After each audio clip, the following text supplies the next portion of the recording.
Welcome to another production of Source Selection Soundbites. These productions foster learning, insight, and the ability to perform. Today's topic is past performance evaluation nuances. The following is a scenario upon which this source selection soundbite is based. An agency has a requirement for signal, human, and geospatial intelligence support.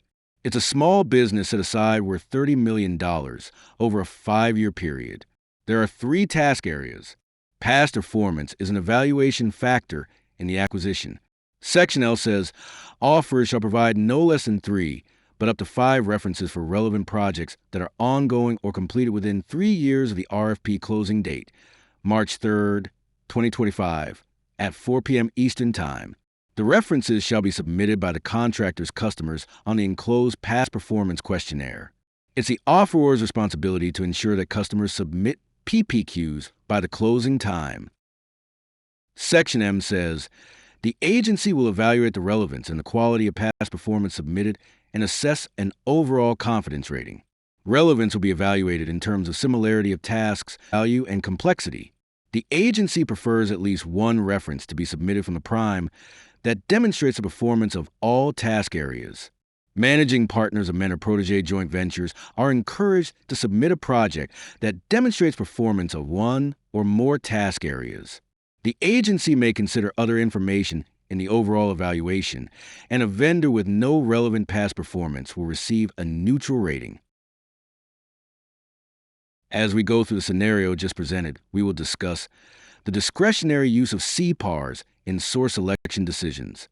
In addition, we will discuss waiving the minimum number of references required by the solicitation and how to manage late past performance references. The agency published a solicitation and allowed for questions no more than 5 days from its publication. One vendor asked if the agency would review CPARS references. The agency answered, "It's possible, but it is not guaranteed." A pre-award agency-level protest followed.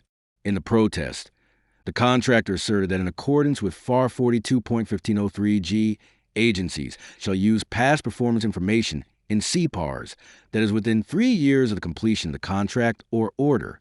Given this citation, the contractor asserted that agency's current evaluation scheme violates applicable regulation.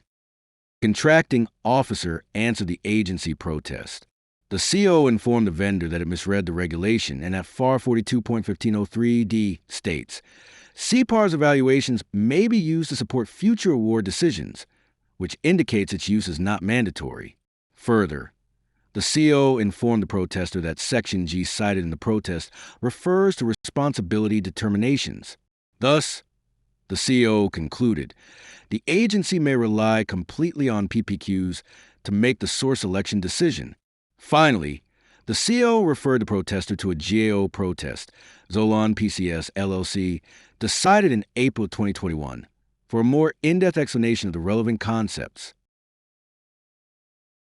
When the solicitation closed, the agency received 3 timely responses to the solicitation.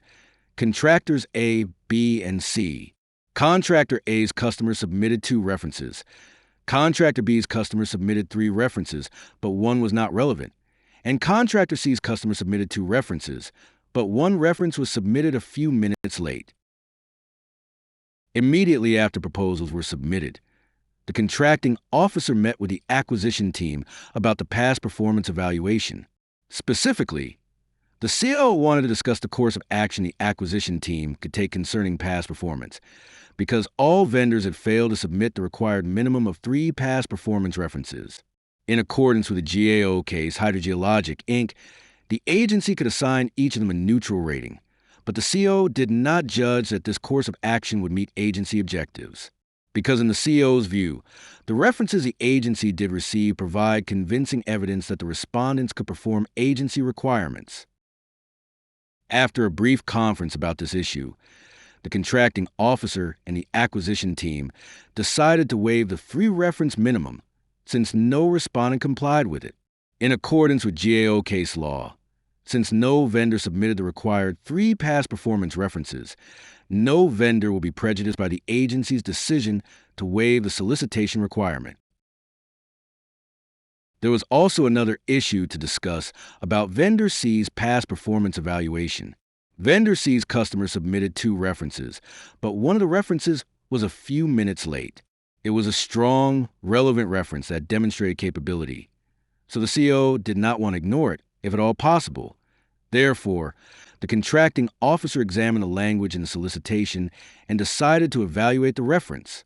The CO made this decision because, in accordance with the 2017 GAO case, the Arcanum Group Incorporated, since the agency stated it could consider outside information, that is, information other than timely submitted PPQs, the CO determined it was an allowable strategy.